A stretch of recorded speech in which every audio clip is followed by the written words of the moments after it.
Jazakumullah khair.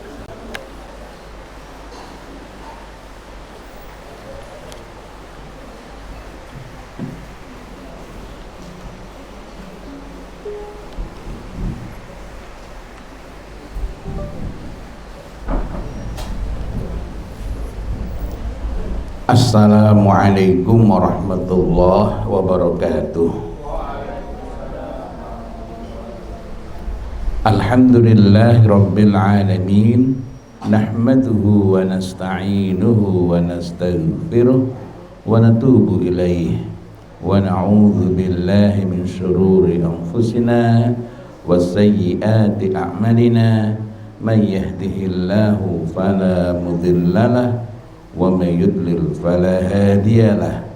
Asyhadu an la ilaha illallah wahdahu la syarikalah wa asyhadu anna Muhammadan abduhu wa rasuluh la nabiyya wa la rasula ba'dah.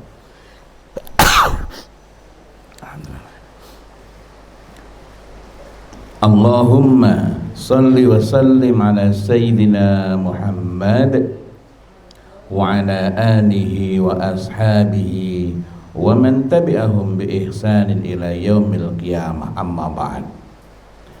Alhamdulillah, kita sore ini akan memulai perbincangan insyaallah dalam 3 pertemuan, karena untuk Kamis tanggal 5 Maret saya sudah ada jadwal sebelumnya.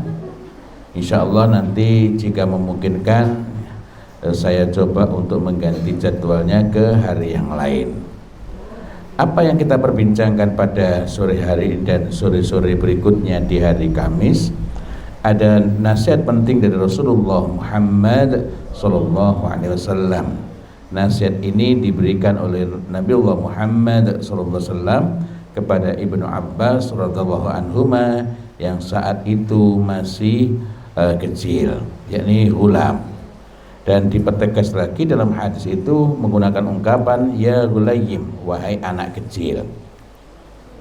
Dari apa yang saya pelajari, ini menandakan bahwa saat itu Abdullah bin Abbas radhiyallahu anhuma umurnya kira-kira 5 sampai dengan 7 tahun.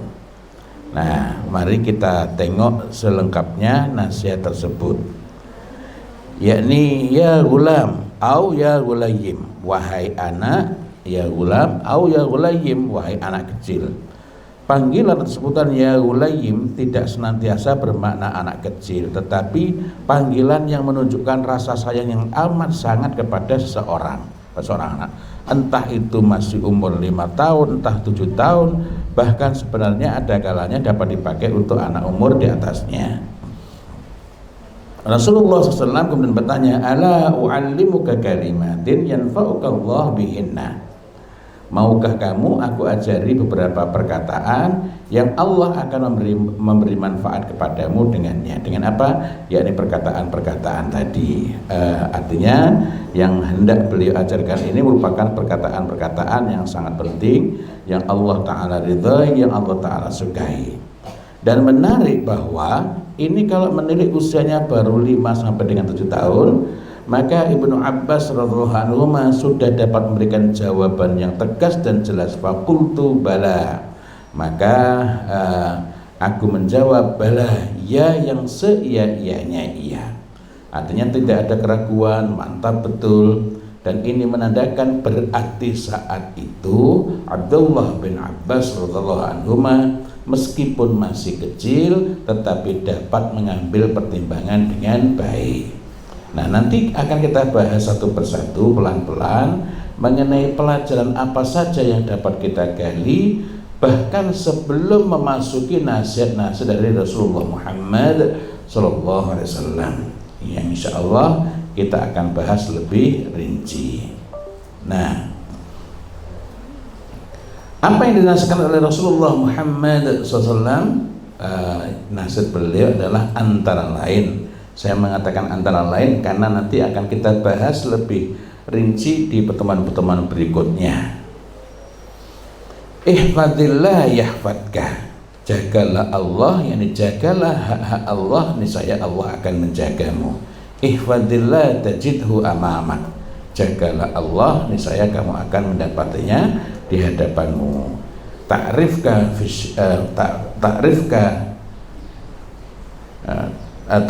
ilaihi firrakhai ya'rifka fisyiddati.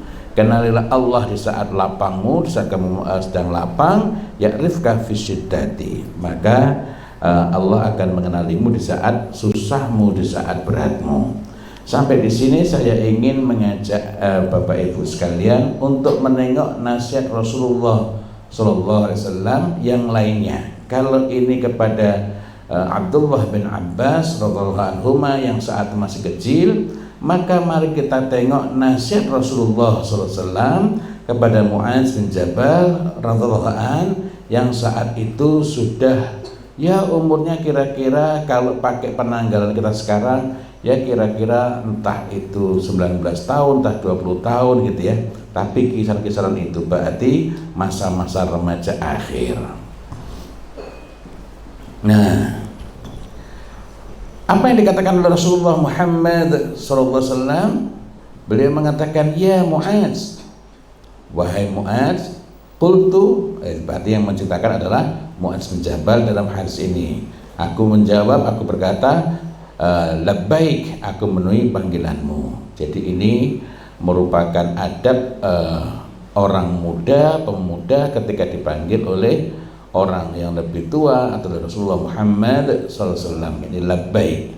Qal, maka beliau Rasulullah Muhammad SAW berkata, inni uhibbuk, sesungguhnya aku mencintaimu, sungguh aku mencintaimu.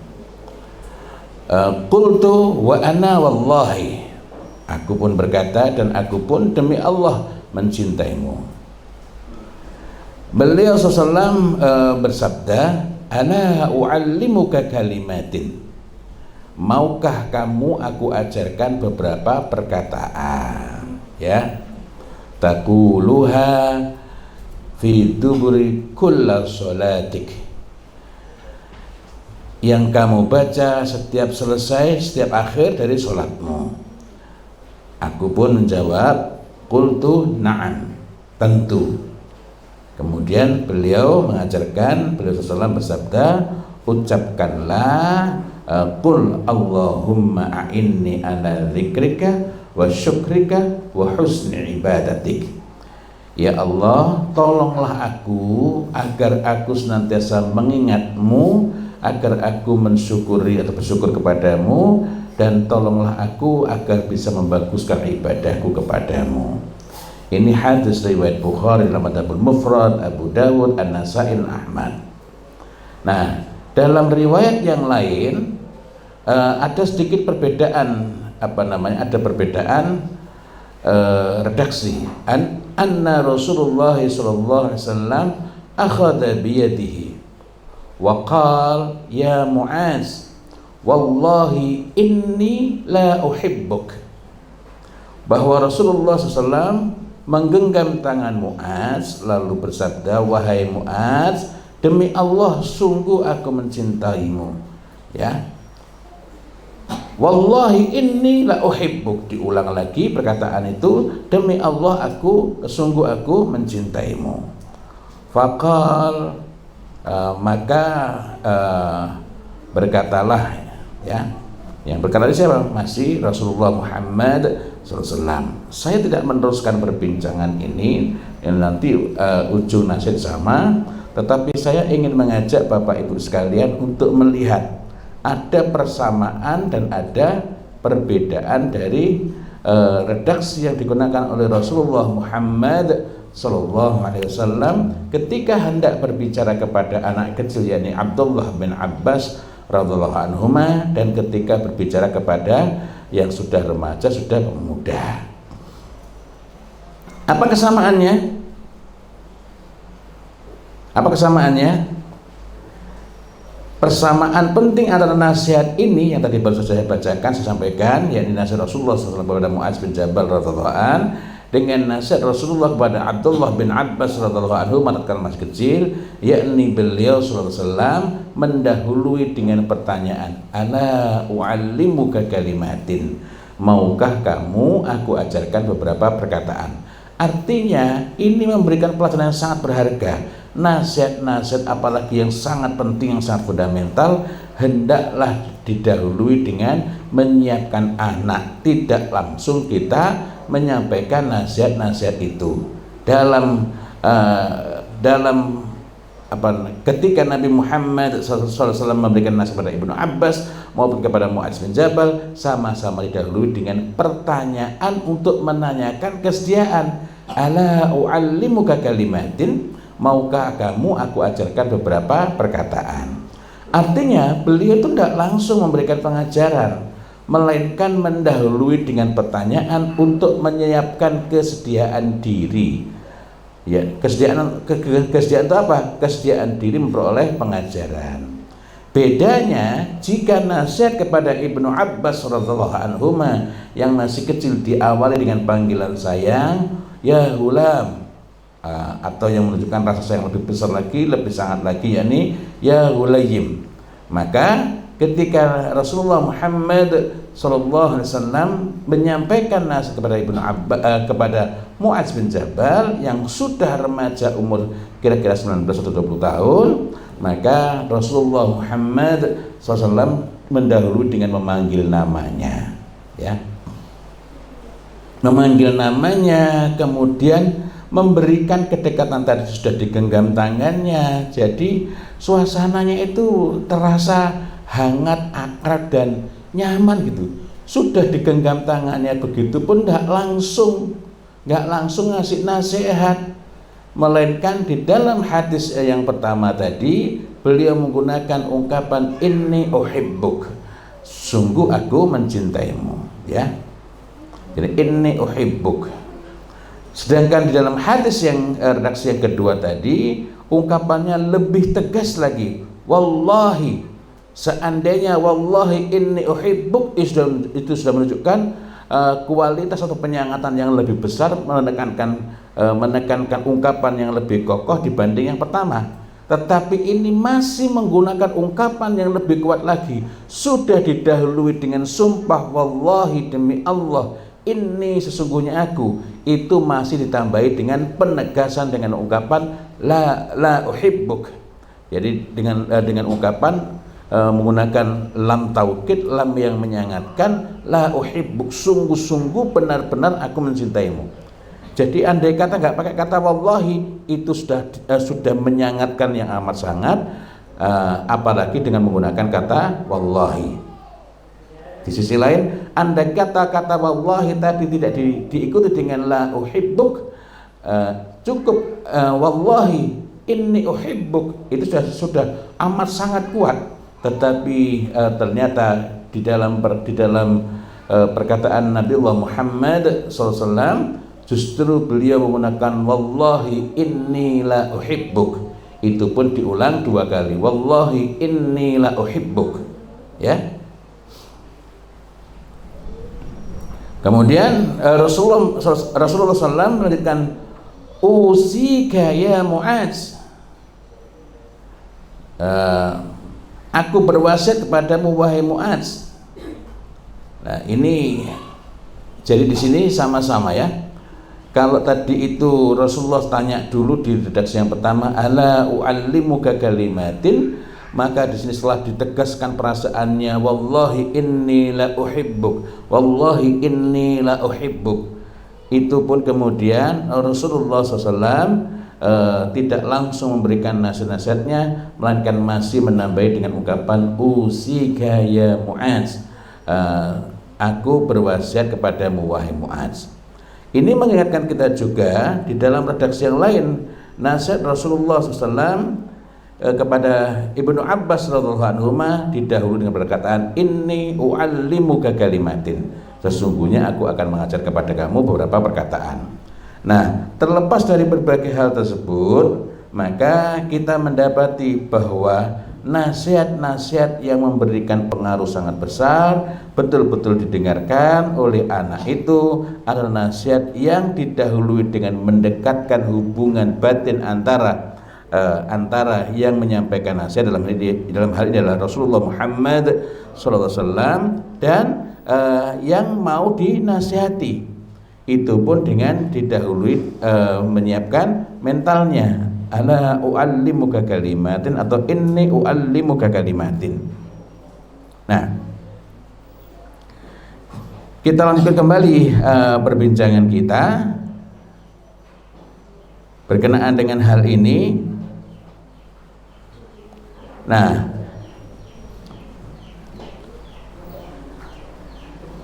di sini Rasulullah SAW menyampaikan nasihat jika lanjutannya dari hadis tadi ya. Lanjutan dari hadis tadi, beliau mengatakan, wa idza sa'alta fas'alillah wa idza ista'anta fasta'in billah. Jadi jika engkau meminta, mintalah, maka mintalah kepada Allah, dan jika engkau memohon pertolongan, maka mohonlah pertolongan kepada Allah. Telah kering pena dengan apa yang telah terjadi. Sesungguhnya seluruh makhluk hendak memberi manfaat kepadamu, seandainya seluruh makhluk hendak memberi manfaat kepadamu dengan sesuatu yang Allah tidak menetapkan padamu, niscaya mereka tidak akan mampu memberikan manfaat kepadamu. Dan seandainya mereka hendak mencelakakan dirimu dengan sesuatu yang Allah tidak menetapkan padamu, niscaya mereka tidak akan mampu mencelakakanmu. Dan ketahuilah bahwa di dalam kesabaran terhadap hal-hal yang engkau benci terdapat banyak kebaikan, dan bahwa pertolongan itu datang bersama dengan kesabaran, dan kelapangan itu datang bersama kesempitan. Sebenarnya kata ungkapan ini tidak terlalu tepat, tetapi memang agak sulit mencari padanan yang pas. Wa annal faraja ma'al karb, ya, karbun itu berarti semacam bencana, bala, ujian yang sangat berat, bukan sekedar kesulitannya, melainkan sesuatu yang betul-betul menghimpit jiwa, membebani dengan amat sangat. Nah, insya Allah nanti jika waktunya memungkinkan, mungkin di pertemuan ketiga kita akan lebih banyak membahas ini. Wa anna ma'al usri yusran, dan sesungguhnya bersama satu kesulitan ada kemudahan. Ini hadis riwayat Ahmad. Agar kita dapat mengambil pelajaran secara lebih matang, maka marilah kita perhatikan baik-baik redaksi hadis ini. Ini untuk menguatkan lagi ya, walaupun tadi sudah sempat kita bahas, tapi tadi lebih kepada perbandingan antara ungkapan Rasulullah SAW ketika berbicara kepada anak yang baru mumayyiz atau menjelang mumayyiz usia 5-7 tahun, dengan ketika Rasulullah Muhammad SAW berbicara kepada yang sudah pemuda. Dalam hal ini adalah Mu'adz bin Jabal radhiyallahu anhu, yang ketika itu umurnya kira-kira 18 sampai dengan 20 tahun ya. Nah, di bagian awal kita mendapati Rasulullah SAW memanggil Ibnu Abbas radhiyallahu anhu dengan sebutan ya gulam atau ya gulayim. Kalau kepada Mu'adz bin Jabal langsung dengan memanggil namanya. Ungkapan dengan menggunakan ya gulam juga kita dapati ketika Rasulullah SAW menegur seorang anak kecil yang makan tangannya diputer-puter. Beliau mengatakan ya gulam, ya gulam, samillah, bacalah basmalah. Jadi dalam hal ini kita mendapati bahwa panggilan ya gulam cenderung dipakai ketika berbicara dengan anak kecil. Nah, kalau di kita mungkin yang pas itu apa? Ya gulam. Tapi ya gulam ini juga menunjukkan posisi nak gitu ya. Hari ini banyak anak-anak itu yang kehilangan figur orang tua, karena orang tua manggil nak itu sudah risih, manggilnya apa? Dek ya. Jadi mesake bocah saiki akeh sing ra duwe wong tua ya. Banyak yang kehilangan figur orang tua karena orang tuanya sendiri manggil anak itu juga sudah sungkan sehingga manggilnya dek. Secara bahasa, gulam berarti anak yang berada pada rentang usia antara 2 sampai dengan 7 tahun. Kata gulam sering dipakai sebagai istilah untuk menyebut anak-anak yang baru balik. Mereka sudah balik tetapi belum sepenuhnya menjadi pribadi yang benar-benar matang. Ini sekaligus menunjukkan bahwa begitu balik gak langsung jadi pemuda. Adapun kata hulayim merupakan tasghir dari hulam, yakni ungkapan yang biasa dipergunakan untuk menegaskan sesuatu yang kecil atau untuk menunjukkan rasa sayang, ya. Misalnya ukhti jadi akhi jadi ukhay, ya. Nah, sebagaimana kata Ibnu yang berubah menjadi bunayya, ya. Maka panggilan ya bunayya menunjukkan panggilan sepenuh rasa sayang. Dengan demikian menjadi lucu kalau orang manggil ya bunayya tapi dengan galak. Ya bunayya itu galak. Karena ya bunayya itu panggilan sayang. Kalau ya ibni wahai anakku. Nah, itu rada-rada enggak begitu, harus masih agak dimaklumi. Tapi kalau ya bunayya kok kasar, itu enggak masuk akal, ya. Dengan demikian panggilan ghulam pada hadis tersebut secara meyakinkan merujuk pada anak kecil sebelum mumayyiz, yakni mumayyiz itu umur 7 tahun, dan bukan anak baru balik usia sekitar 15 sampai dengan 19 tahun. Usia-usia ini kalau kita tengok dalam hadis Nabi Muhammad SAW cenderung dipanggil namanya ya Mu'adz, ya. Mengenai makna ghulam, Ibnu Hajar Al-Asqalani menerangkan dalam Fathul Bari ketika memberikan syarah berkenaan dengan hadis tentang balik. Apa kata beliau? Adapun yang disebutkan oleh ahli bahasa dan ditegaskan oleh banyak ulama, maka sesungguhnya anak itu disebut janin adalah ketika dia dilahirkan. Lalu sobi hingga anak disabi, kemudian ghulam yakni usia 2 tahun sampai dengan 7 tahun, kemudian yafi' itu umur 7 sampai dengan 10 tahun, ya. Kemudian hazawar itu hingga usia 15 tahun. Masih ada sebenarnya rentang-rentang usia berikutnya, tapi tidak kita pelajari pada saat ini. Terusnya apa toh? Apa sih pentingnya kita membahas tentang sultan ghulam? Setidaknya ada 2 hal pokok. Pertama, metode pengajaran, sehingga kalau kita dapat mengambil pelajaran dari situ, berarti metode yang pas untuk anak-anak usia 7 tahun ke bawah adalah sebagaimana yang Nabi Muhammad SAW contohkan. Yang kedua adalah materi yang diajarkan. Mari kita perhatikan kembali. Mengawali nasihat, Nabi SAW menggunakan hiwar. Hiwar itu dialog, ngobrol, bincang-bincang. Nah, ini rada aneh-aneh ya, mic-nya suaranya berubah-ubah, ya. Anak-anak juga begitu, yang ini orang duwe akal wae berubah-ubah, ya. Jadi Nabi SAW menggunakan hiwar, ngobrol, bincang-bincang, dialog. Masya Allah, Rasulullah itu menyempatkan dirinya untuk berbincang. Lah kok ada bapak-bapak yang hampir nggak pernah berbicara dengan anaknya, pinginnya berwibawa, malah menjadikan anaknya tidak punya rasa kepada bapaknya. Cedak ra betah, adora kangen. Jadi dekat tak tahan, jauh tak ada rindu. Repot. Yang diharapkan dari bapaknya cuma kiriman fulus. Nah, yang tanyakan bukan misalnya anak masuk pondok, yang tanyakan bukan bapak sehat enggak, tapi bapak sudah kirim uang belum. La haula wala quwata illa billah. Kok bisa begitu? Anak kan cuma hasil didikan saja. Berarti yang salah siapa? Ya Pak ya, bapaknya. Jadi Nabi Muhammad SAW menggunakan hiwar yang didahului panggilan sayang, ghulam atau ghulayim. Gak langsung menghujani dengan nasihat. Padahal ini beliau berwibawa, bocah yo gelem. Lu itu mau dinasihati ditanya dulu kok. ala u'allimuka kalimatin yanfa'ukallah bihinna. Maukah kamu aku ajari beberapa perkataan yang Allah akan memberikan manfaat dengannya? Fakultu bala. Maka aku, yakni Ibnu Abbas radhiyallahu anhu mengatakan bala, iya yang seia-ianya iya. Nah, kalau untuk urusan yang penting saja kita itu boleh taren, boleh meminta pendapat anak, boleh bertanya. Kowe gelem lah tak tuturi. Kira-kira kalau seperti itu, untuk urusan yang lebih remeh, lebih sederhana, boleh nggak kita minta pendapat anak?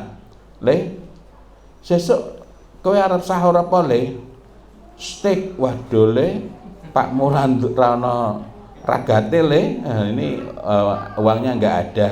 Yang lain aja. Nah, kira-kira kalau kita mengatakan begitu karena memang nggak ada duit, termasuk bohong bukan? Bukan, mau kita belum janji kok. Kan kita tanya, sing liyane wae le, sing kira-kira anggarane masuk. Iya toh? Nah, justru anak itu bisa kita ajak memahami keadaan kita. Itu sama sekali bukan membohongi anak, bukan khianat kepada anak. Justru anak bisa belajar memahami keadaan orang tua dan berempati. Dadi rapopo. Kita juga bisa mengatakan untuk 7 hari ke depan kita ada anggaran sekian le. Nah, tergantung, terserah. Sehingga anak bisa mengatakan, ya kalau kita itu pas berbuka kan lapar banget. Maksudnya gimana? Kalau lapar banget itu kan makan apa saja enak, nggak perlu lauk yang enak-enak. Tempe aja udah cukup. Lah terus maksudnya gimana? Jadi anggarannya itu toh nanti kalau akhir pekan bisa kita pakai yang lebih enak. Nah ini kan bisa. Artinya anak bisa diajak dialog untuk urusan yang penting saja, soal iman saja anak ditanyai. Di sisi lain ini memberikan gambaran kalau Rasulullah SAW bertanya ala u'allimuka kalimatin yanfa'ukallah bihinna, berarti di saat itu anak itu bisa mikir. Jawabannya kayak ngono gimana? Berarti saya berpikir. Pertanyaannya adalah kira-kira kalau anak kita ditanyai bisa mengambil pertimbangan enggak? Harusnya bisa. Kalau enggak bisa berarti kita yang lupa belum menyiapkan. Apalagi kalau jawabannya moh. Nah, itu berarti ada PR serius bagi kita untuk memperbaiki agar anak kembali ke dalam keadaan di atas al-fitrah. Karena sesungguhnya anak itu kalau masih di atas al-fitrah pasti senang dengan kebaikan, gitu ya. Sehingga anak umur 2 sampai dengan 7 tahun tidak ada anak yang membangkang, tidak ada ya. Oh, berubah benar gitu.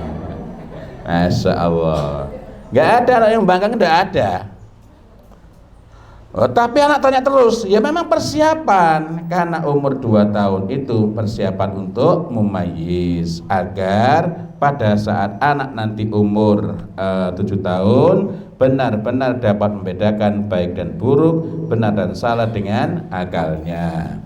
Itu sebabnya kita sendiri sebagai orang tua juga perlu belajar bertanya dalam rangka mengantarkan anak, mengawal anak, melatih anak agar terampil berpikir. Waduh Pak, saya juga jarang mikir. Nah, berarti ya saiki latihan nih ya. Kalau anak itu bisa mikir itu enak, gitu ya. Ketika berada dalam beberapa situasi, kita bahkan nggak perlu sampai mengatakan mbok yo apa namanya, misalnya mbok yo perasaan toh karo bapakmu iki mesake. Nah, kalau anak belum bisa mikir, tapi kalau anak itu sudah bisa berpikir dengan baik, kita tunjukkan beberapa keadaan saja, anak sudah dapat mengambil kesimpulan. Karena itu penting sekali bagi kita untuk melatih anak berpikir. Kapan kita mulai melatih anak berpikir? Umur berapa? Umur 2 tahun, umur 2 tahun. Nah, wah mesake, kasihan masih kecil diajak mikir. Mikir kuwi anggar temoto, berpikir agar asalkan tertata, terstruktur dengan baik, itu malah memudahkan dan banyak membantu. Contohnya ini loh, Kalau anak itu terbiasa jalan kemana-mana jalan kaki, saya dulu hobinya jalan kaki, sekarang sering jalan-jalan tapi jarang jalan kaki, ya. Maka 3 kilo, 4 kilo itu ringan bagi anak yang nggak terbiasa jalan. 6 kilo ringan nggak? Oh, jamannya 6 kilo, 600 meter saja sudah minta diantar orang tuanya. Jadi ketika anak terlatih untuk berpikir itu bukan sesuatu yang berat, melainkan biasa, gitu ya, biasa. Nah, selanjutnya Rasulullah SAW mendidikkan beberapa prinsip penting iman dan sikap mukmin kepada Allah Subhanahu wa Ta'ala. Mari kita perhatikan yang disampaikan oleh Rasulullah itu konsep tauhid enggak? Bukan, tapi sikap ihfadzillah, jagalah Allah. Setelah itu baru mulai masuk, tapi itu pun dalam bentuk tindakan, ya. Jika kamu hendak meminta, maka mintalah kepada fas'alillah, mintalah kepada Allah. Wa idza sta'anta fasta'in billah. Juga demikian, jika hendak minta pertolongan maka mintalah pertolongan kepada Allah. Artinya berupa tindakan. Ini serupa sebangun mirip dengan ketika malaikat Jibril datang menemui Nabiullah Muhammad SAW bertanya, apakah Islam itu? Apa yang sampaikan? Semuanya berupa tindakan-tindakan atau amalan-amalan, ya. Kita lanjutkan kembali. Jadi di sini yang disampaikan itu bukan kalimat-kalimat abstrak. Allah adalah, gitu ya. Iku bulet kuwi. Anak-anak kecil belum waktunya. Wong sing mahasiswa sosok era mudeng kan. Nah, beliau menyampaikan dengan menggunakan kalimat perintah yang tegas disertai penjelasan ringkas.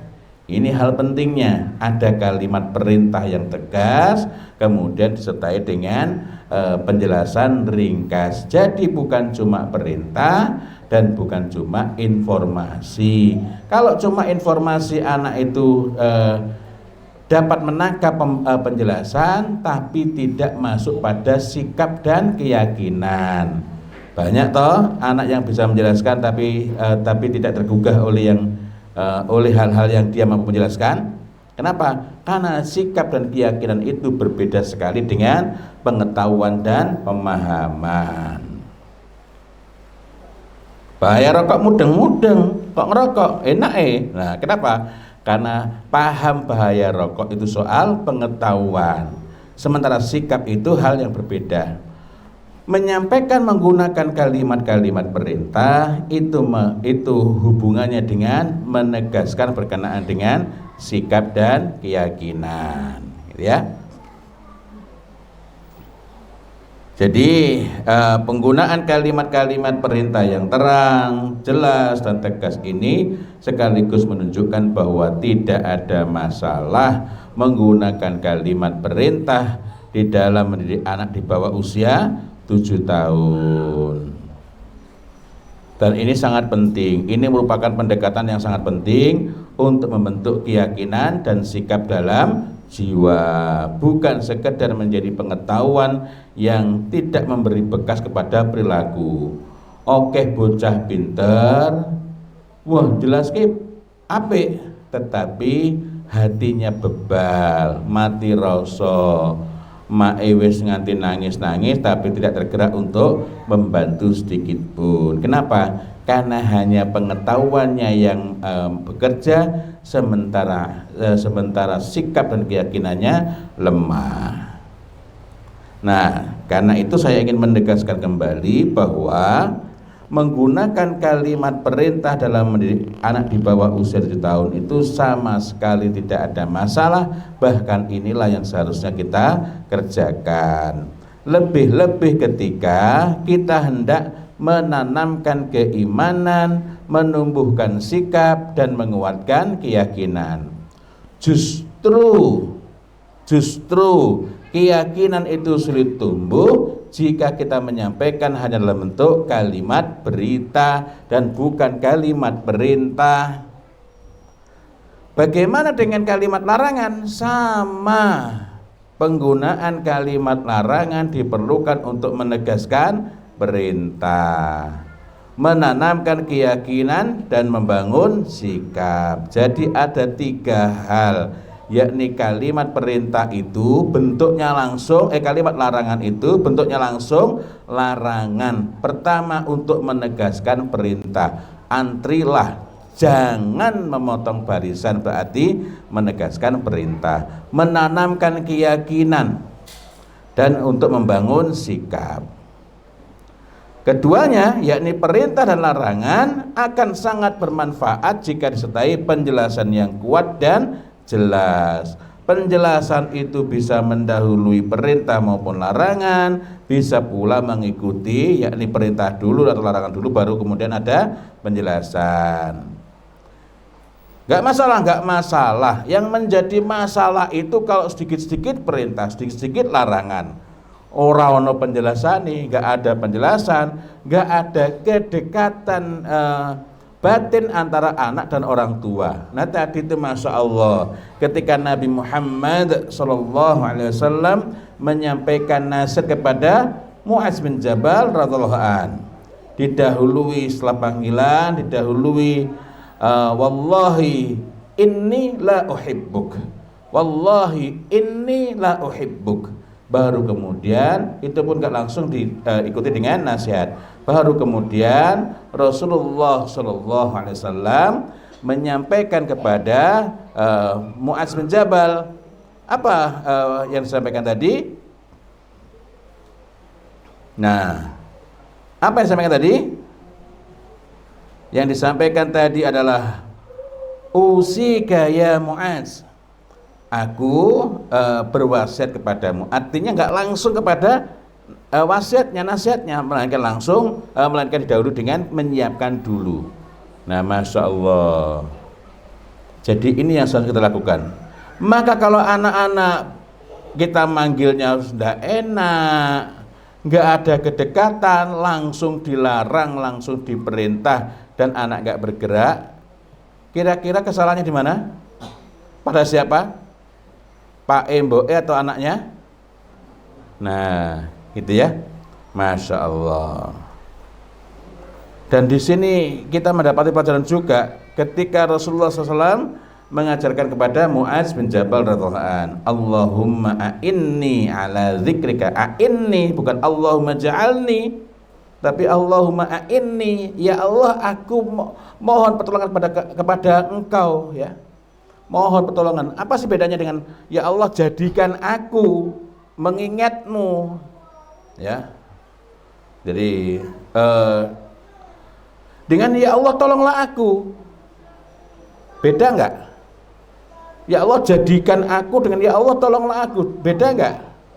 Nah, jadi semakin kita itu merasa lemah di hadapan Allah Subhanahu wa taala, justru disitulah Allah akan semakin ridho. Karena itulah sangat tidak pas ketika hari ini diganti dengan kalimat-kalimat afirmasi. Itu bukan dari Islam, walaupun nanti dikasih tempelan karena Allah. Karena sesungguhnya orang-orang musyrik pun tidak mengingkari kalimat Allah. Bahkan orang musyrik pun mencintai Allah, yuhibbunahum kahubbillah. Nah, kita terus kembali perbincangan kita. Oh, ternyata sekarang sudah jam 5.26. Saya tanya dulu ini ya kepada menurut sampai jam berapa presentasinya?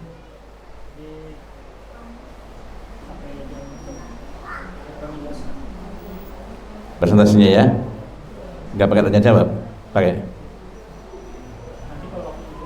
Oh iya ya, baik. Kalau begitu kita lanjutkan lagi. Dari sini mari kita ambil pelajaran lebih jauh lagi, yakni khusus mengenai menanamkan keyakinan dan sikap dasar iman. Selain pelajaran tentang metode pengajaran, tadi yang kita uraikan metode pengajarannya. Untuk usia 18 tahun, 19 tahun, 20 tahun, panggil namanya, membangun kedekatan emosi gitu ya. Hadis ini juga memberikan pelajaran berharga bagi kita mengenai keyakinan dasar serta sikap dasar iman yang perlu kita bangun pada anak-anak sebelum usia 7 tahun. Pertanyaannya, hari ini atau sebelum ini, anak-anak sebelum usia 7 tahun diajari apa? Sikap yang jelas atau menyanyi tok? Gitu ya. Aku cinta Allah, tapi wujudnya piye ora cetok, ya. Atau hanya tepuk-tepuk saja. Kalau anak-anak rajin tepuk anak soleh itu apakah kemudian dia akan tahu apa yang harus dilakukan? Enggak. Karenanya sikap dasar iman ini perlu kita bangun semenjak awal sebelum anak usia 7 tahun. Dan ini merupakan hal yang sangat penting bagi kita, baik sebagai orang tua ataupun sebagai guru di lembaga pendidikan anak usia dini. Perkembangan anak di masa-masa selanjutnya sangat dipengaruhi oleh apa yang kita ajarkan, oleh apa yang kita tanamkan, oleh apa yang kita didikkan pada rentang usia 2 sampai dengan 7 tahun tersebut. Inilah fase penyiapan anak menuju mumayyiz. Harapannya apa? Harapannya ketika anak itu sudah mumayyiz, umurnya 7 tahun, anak itu sudah bisa berpikir dengan baik, pikirannya wis genah wis dalan. Ilmunya memang masih kurang, tetapi kesiapan dasarnya anak sudah mulai bisa berpikir dengan baik, temoto, punya arah. Dan ini semua merupakan tugas kita untuk menyiapkan anak sehingga tadi begitu anak masuk umur 7 tahun, anak itu benar-benar sudah benar-benar menjadi mumayyiz dalam anak sebenarnya, bukan hanya karena usianya. Artinya anak-anak itu betul-betul memiliki kesanggupan berpikir secara terarah, gitu ya. Nah, kita lanjut kembali. Bentar. Mengenai 7 tahun itu saya jadi teringat peristiwa yang ini Masya Allah sangat mengesankan. Dan ini di banyak selain itu sebenarnya ada lagi ya, yakni ketika ada seorang anak diingatkan oleh Imam Abu Hanifah, dan ini umur di situ disebut sebagai ghulam shaghir. Kalau ghulam shaghir itu umurnya kira-kira rentang usia 5 sampai dengan 7 tahun. Jadi qala Imam Abu Hanifah, berkatalah Imam Abu Hanifah li ghulamin shaghirin, kepada anak kecil. Ghulam shaghir itu berarti ghulam yang masih kecil, rentang usia 5 sampai dengan 7 tahun. Kenapa? Karena ketika itu Imam Abu Hanifah melihat bahwa anak ini sedang meniti berjalan di jalanan yang berlumpur, ya, berlumpur, licin, sehingga ini kan mengkhawatirkan untuk jatuh. Sehingga Imam Abu Hanifah mengatakan ya gulam. Perhatikan kesamaannya. Rasulullah memanggil dengan ya gulam, Imam Abu Hanifah juga memanggil dengan ya gulam. Umurnya sama rentang usia kira-kira 5 sampai dengan 7 tahun. Ihdzar, berhati-hatilah ya. Mengko gek tiba lho we, umbare tiba lho, hati-hati agar kamu tidak terjatuh. Maka faqala al-ghulam, maka berkatalah anak kecil itu, umur berapa tadi? Kira-kira 5 sampai dengan 7 tahun. Ya Imam, wahai Imam, yakni memanggil Imam Abu Hanifah, sopan santunnya ada. Bal anta ihdzar, justru engkaulah yang harus berhati-hati. Ning api ada poin yang menarik. Ini orang mengeyel tok. Kenapa? Fa inna zalalul alim zalalul alam. Karena sesungguhnya terpelesetnya seorang alim berarti yang dimaksud itu Imam Abu Hanifah sebagai orang yang sudah berumur atau Imam Abu Hanifah sebagai seorang alim.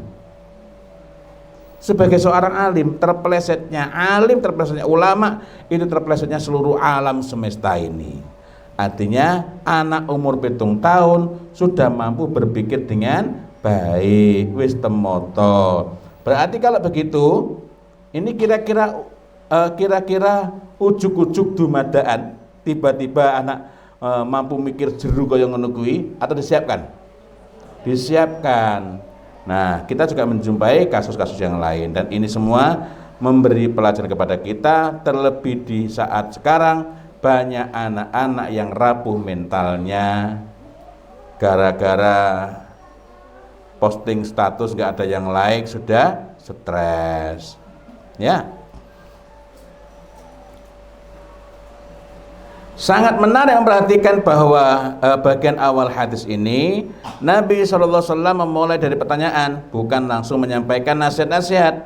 Beliau SAW berkata, ala u'allimuka kalimatin yanfa'ukallah bihinna.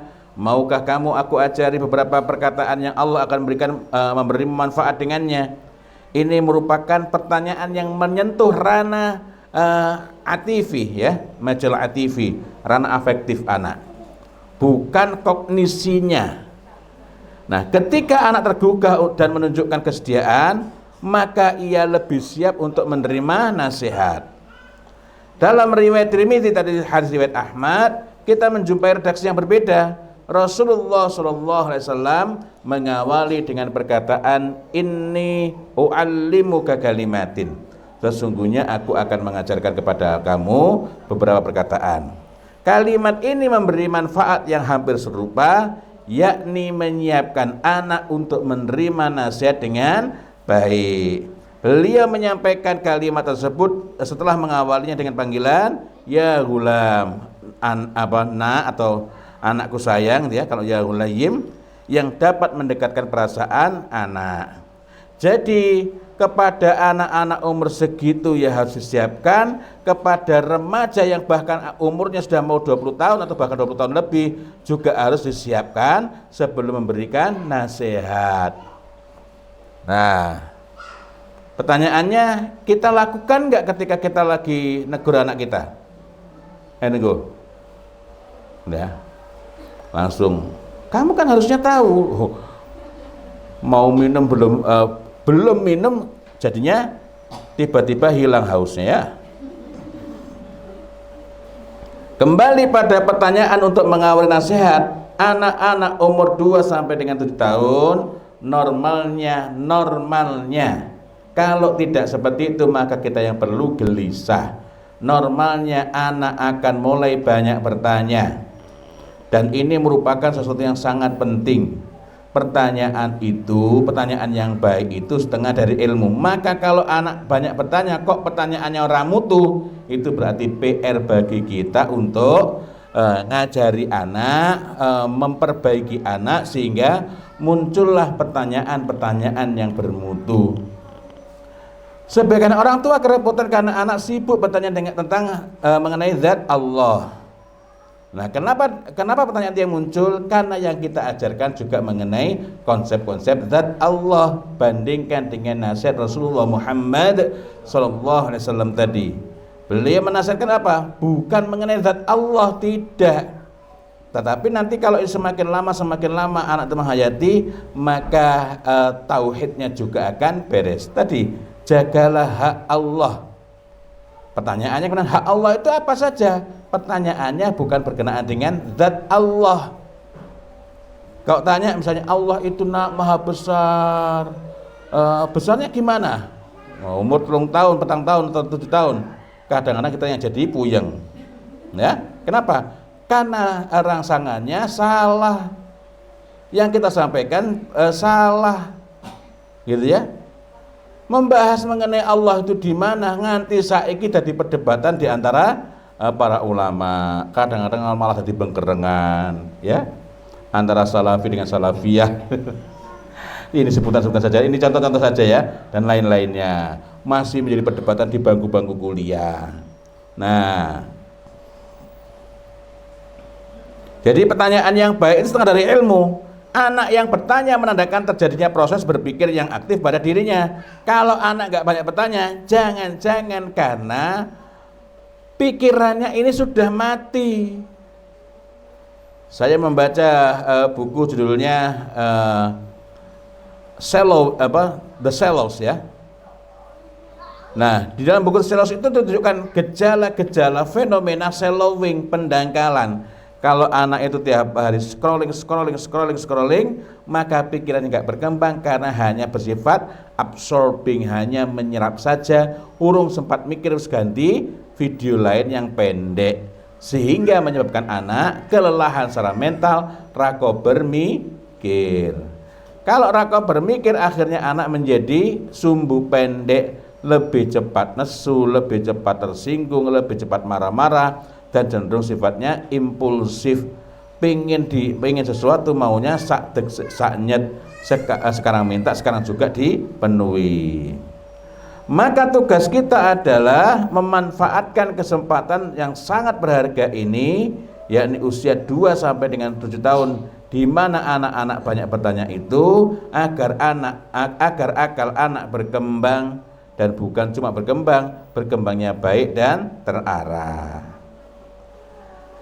Nah, banyak bertanya itu ada 2 istilah. Yang pertama adalah lisan saul, yang kedua adalah kasratus su'al. Lisan saul, lisan yang banyak bertanya untuk menggali kebaikan-kebaikan, menggali pemahaman yang lebih matang, lebih mendalam. Jadi banyak mengembangkan pertanyaan. Kok Allah utus gini, manfaatnya apa? Ini lisan saul. Kasratus su'al, kokean tekon. Bedanya apa? Kokean tekon itu boleh jadi pertanyaannya lebih sedikit dibanding yang lisan saul. Garam 1 ons untuk masak Indomie sebungkus, kok Indomie ya? Ya kadang muncul ya. Ini nggak ada hubungannya, kita nggak disponsori toh. Nah, diwenehi garam 1 ons. Niku kokean apa terlalu banyak atau terlalu sedikit? Terlalu banyak, padahal masih sedikit loh ya. Cuma 1 ons. Nah, begitu pula bertanya hal-hal sing ramutu, ndak penting itu, walaupun tampaknya mungkin lebih sedikit, tapi kuwi sudah kokean, sudah terlalu banyak ya. Jadi banyak bertanya merupakan bekal untuk memahami segala sesuatu. Menanggapinya dengan tepat, ra usah dilem. Anak itu nggak perlu pujian. Alhamdulillahirabbil alamin, Allah karuniakan 7 orang anak. Sebagian anak saya ada yang memang sengaja tidak pernah saya puji, tidak pernah. Lalu dicela, enggak. Dipuji aja enggak. Kenapa? Karena ketika saya membaca penjelasan para ulama, yang lebih mereka perlukan itu ialah dirungokke, didengarkan. Dirungokke kuwi luwih penting tinimbang dilem. Apalagi kalau dipuji tapi enggak jelas, sing dilem iki apane.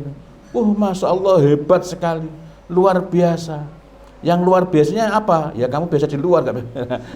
Nah, cuma kita enggak cetok. Kita memuji itu enggak perlu memahami anak dengan baik, tapi untuk menanggapi dengan tepat kita harus memahami anak dengan baik. Untuk memberikan umpan balik kita harus mendengarkan dengan baik, sehingga walaupun kita tidak mengatakan aku ngrungokke, aku mendengarkan, kalau yang kita tanggapi adalah apa yang disampaikan, anak akan merasa bahwa kita sungguh-sungguh mendengarkan ya. Jadi menanggapinya dengan tepat sangat diperlukan. Tepat itu bukan berarti mesti setuju.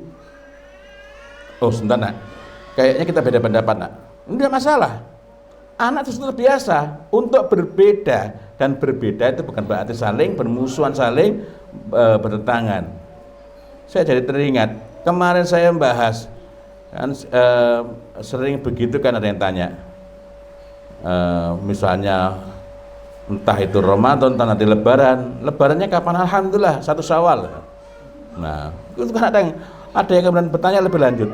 Nah sebenarnya saya ingin menekankan dalam tulisan saya, ra usah debat kalau kita tidak punya ilmunya. Debat itu, diskusi yang matang itu ada tempatnya. Tetapi ketika orang itu tidak terbiasa menghadapi perbedaan pendapat, menyampaikan gitu pun akhirnya juga banyak yang gerah. Ini contoh. Sebagaimana kita juga membiasakan menerima pendapat itu nggak sama dengan setuju. Ya, ini kita memaklumi, kita memahami ketika seorang berpendapat demikian, menerima pendapat. Sejauh hal-hal itu bukan hal-hal yang dibenci oleh Allah, beda itu hal yang biasa. Nah, anak itu akan matang kalau kita biasakan untuk membahas ketika anak berbicara mengenai satu hal, satu topik, kita tanggapi. Kok bisa gitu? Kenapa? Kalau begini bagaimana? Kalau begini bagaimana? Ya. Jika antusiasme anak untuk bertanya itu mendapatkan tanggapan yang baik dan tepat, maka akal anak semakin hidup, pertanyaannya semakin berbobot, dan dia akan semakin terbiasa berpikir. Dalam keadaan itulah maka anak akan lebih terjaga dan tidak mudah ikut-ikutan. Hari ini yang mudah ikut-ikutan itu anak atau mbok ya anak-anak? Anak apa pak ya anak-anak? Berarti ada masalah dalam disiplin berpikir kita sehingga mudah terpengaruh. Kalau anak-anak itu berpikirnya matang, mandiri, insya Allah mereka tidak mudah terpengaruh meskipun sesuatu sedang viral. Sebaliknya, mengabaikan apalagi mementahkan pertanyaan anak justru dapat menyebabkan anak tidak berkembang akal budinya, atau dia mendapatkan jawaban yang salah sehingga menyebabkan anak gagal berpikir dengan benar. Padahal memahami dengan matang dan sangat mendalam itu kunci kebaikan. Dasarnya apa? Al khairu adah, kebaikan itu adah.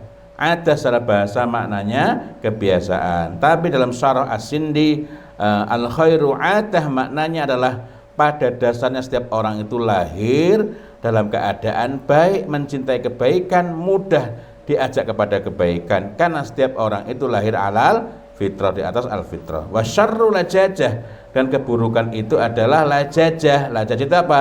Keterjadian manusia dari syaitan. Wa man yuridillahu bihi khairan yufaqihu fiddin, dan barang siapa yang Allah Ta'ala kehendaki kebaikan baginya, yufaqihu fiddin, maka Allah faqihkan dia dalam agama.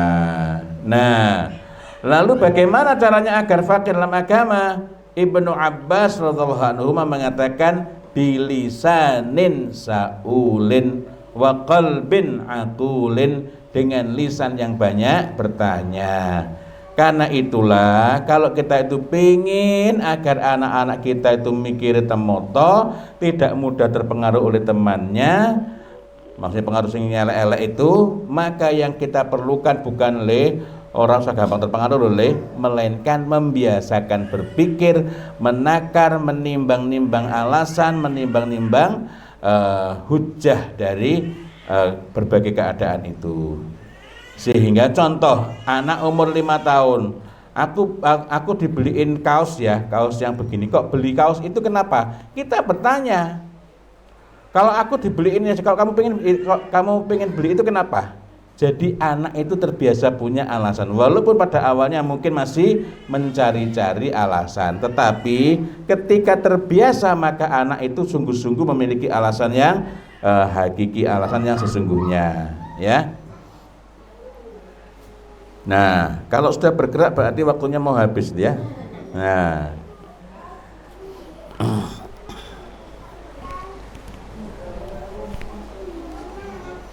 jadi tadi sempat saya sampaikan ya mengenai keutamaan bertanya ini agar anak memiliki pemahaman yang mendalam, sekaligus sebagai jalan untuk tafaqquh fiddin. Sementara tafaqquh itu merupakan kunci untuk menuju kebaikan. Man yuridillahu bihi khairan yufaqihu fiddin. Jadi kalau anak-anak cuma mudeng sudah paham belum? Itu bukan faqih, baru faham. Kuwi wae kalau bener-bener faham. Ada kalanya anak dapat menangkap penjelasan ning janjane urung mudeng, diterangke oh iya manggut-manggut. Kuwi maksudnya piye? Wallahu a'lam bishawab ya. artinya hanya mampu menangkap penjelasan dan bukan memahami dengan matang. Ya. Tadi saya sempat menyebutkan jawaban perkataan dari Ibnu Abbas radhiyallahu anhuma bilisanin saulin wa qalbin aqulin. Ini jawabannya ringkes, padat, dan cetha welewolo jelas sekali. Dan jawaban itu serupa dengan jawaban dari Ali bin Abi Thalib radhiyallahu an ketika mendapatkan pertanyaan yang serupa. Bedanya cuma urutannya. Ali bin Abi Thalib radhiyallahu an mengatakan qalban aqulan wa lisanan saulan. Qalban aqul berarti hatinya berakal, biasa mikir. Karena itu kalau ibunya dikit-dikit merasa overthinking, alamat wegah mikir ketawa mikir ra temu tempat bertanya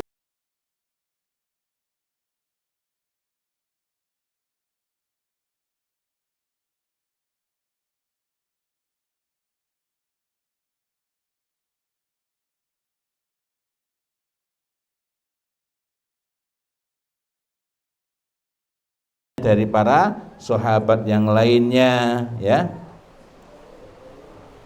Saya jadi ingat kemarin ada yang tanya, loh, kalau orang itu pinter bahasa Arabnya apa nggak otomatis dia menguasai tafsir? Ya enggak. Para sahabat dia bisa bahasa Arab semua. Orang-orang sahabat wong Jawa enggak ada. Di antara para sahabat ada yang paling bagus bahasanya, dikenal memiliki penguasaan bahasa yang banyak. Siapa itu? Juru bicara Rasulullah. Nah, menguasai berapa bahasa? Menguasai selain bahasa Arab ya bahasa Ibrani, bahasa Suryani alias bahasa Aramaik. Aramaik adalah bahasa asli Injil, ya. Injil yang diturunkan kepada Nabiullah Isa alaihissalam. Kemudian bahasa Abisinia, itu bahasa Ethiopia, bahasa Koptik, bahasa Mesir, yang bahasa Mesir yang asli, ya. Dan beberapa bahasa lainnya. Tapi apakah itu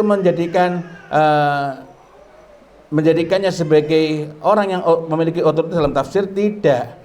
Mufassirnya para sahabat adalah salah satunya adalah Abdullah bin Abbas radhiyallahu anhuma dan mencapai kedudukan tertinggi sebagaimana doanya Rasulullah Muhammad sallallahu alaihi wasallam, Allahumma faqihu fid din wa 'allimhu ta'wil. Nah, ini semua memberikan gambaran bahwa mudeng bahasa Arab kuwi ora podo, tidak sama. Jadi paham bahasa Arab tidak sama dengan memahami tafsir. Gitu ya. Banyak kan contoh-contohnya. Aghna wa aqna itu. Aghna itu sugih, aqna itu bukan sugih. Rumangsa cukup, qanaah. Pertanyaan saya, yang lebih memerlukan sifat qanaah itu wong sugih apa wong ora sugih? Yang lebih urgen, lebih mendesak untuk memiliki perasaan cukup kuwi sing sugih duwite turah-turah apa sing duwite kurang? Duwite kurang. Maka aghna wa aqna kuwi bukan berarti kaya dan berkecukupan. Karena kalau cukup itu beda lagi istilahnya, ya. Nah, kalau kita berdoa memohon dicukupi rezekinya bukan dengan akna akarnya, tapi ya seakar dengan kifayah. Allahumma kfini bihalalika an haramik. Nah, ini waktunya sudah tak memungkinkan lagi. Saya hanya ingin menegaskan bahwa perbincangan tadi itu memberi pelajaran sangat berharga tentang pentingnya bertanya, menanggapi pertanyaan jika berkait dengan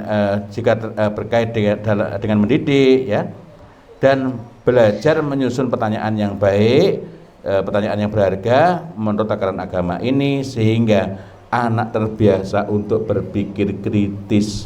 Wallahu a'lam bishawab. Alhamdulillah, kita telah mendengarkan pemaparan dari Ustaz Muhammad Fauzi Halim. Untuk selanjutnya masih ada waktu untuk sesi tanya jawab, tapi mohon maaf diberikan untuk kesempatan untuk satu penanya gitu. Monggo dari bapak atau ibu-ibu yang ingin bertanya.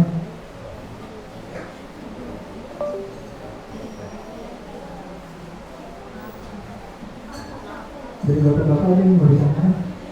Oh. Assalamualaikum warahmatullahi wabarakatuh. Waalaikumsalam. Tadi sempat diuraikan bahwasanya menanamkan sikap keimanan, sikap dasar keimanan di usia 2 hingga 7 tahun. Nah itu contoh konkretnya orang tua kepada anak untuk menanamkan sikap dasar keimanan tadi gimana Pak? Yeah. Assalamualaikum warahmatullahi wabarakatuh. Waalaikumsalam warahmatullahi wabarakatuh. Contoh konkretnya adalah keseluruhan hadis tadi. Dan tadi saya sampaikan, saya bahas pelan-pelan, yakni pertama ada pendahuluannya agar anak merasa nyaman. Yang kedua, nasihat-nasihat itu kita sampaikan dalam bentuk kalimat perintah. Ihfadzillah, jagalah Allah. Bukan menerangkan Allah itu maha besar, maha kuasa, Allah itu tidak sama dengan makhluknya. Anak umur segitu urung gaduk ya, belum mampu menjangkau. Bahkan ini pun untuk umur selanjutnya masih tetap sangat diperlukan ngajari anak mengenai apa yang perlu dilakukan dan bukan memikirkan apa-apa yang sifatnya terlalu abstrak ya. Tadi kan kita melihat di sana, jagalah Allah niscaya Allah akan menjagamu, jagalah Allah niscaya engkau akan mendapatnya di hadapanmu, tajidhu amamak ya. Sebenarnya tajidhu amamak ini bukan bukan di hadapanmu begitu saja. Nah ini nanti kaitannya dengan ma'iyatullah. Yang ma'iyatullah itu sendiri kalau sudah sampai umurnya perlu dijelaskan, ada ma'iyatullah yang sifatnya ammah, yang sifatnya umum, dan ada ma'iyatullah yang sifatnya khassah. Ma'iyatullah itu berarti kebersamaan dengan Allah, tapi beda dengan manunggaling kawula Gusti, ini sesuatu yang sangat berbeda ya. Kemudian kenalilah Allah di saat lapangmu, niscaya Allah akan mengenalimu di saat sempitmu. Lalu berikutnya, jika engkau hendak meminta-mintalah kepada Allah. Nah ini adalah contoh-contoh yang sangat praktis dari Rasulullah Muhammad SAW. Insya Allah pada pertemuan berikutnya, mudah-mudahan sampai ke sana nanti waktunya, kita akan bahas mengenai gimana sih cara-cara memberikan kalimat perintah dan kalimat larangan yang pas.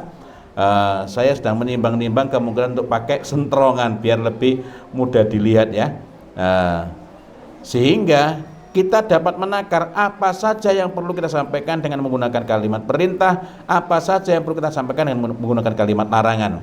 Jadi kalau ingin menanamkan keyakinan justru menggunakan kalimat larangan secara langsung, bukan menyampaikan larangannya. Maksudnya gini, kita itu tidak boleh pesimis. Nah itu berarti menyampaikan larangan, tapi bukan menyampaikan isi larangan, bukan melarang langsung. Takutlah kepada Allah, itu berarti larangan langsung. Tapi kita itu tidak boleh takut kepada selain Allah, tidak boleh takut selain hanya kepada Allah.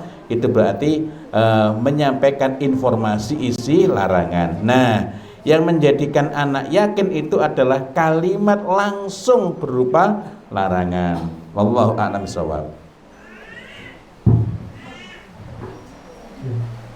Alhamdulillah cukup ya, karena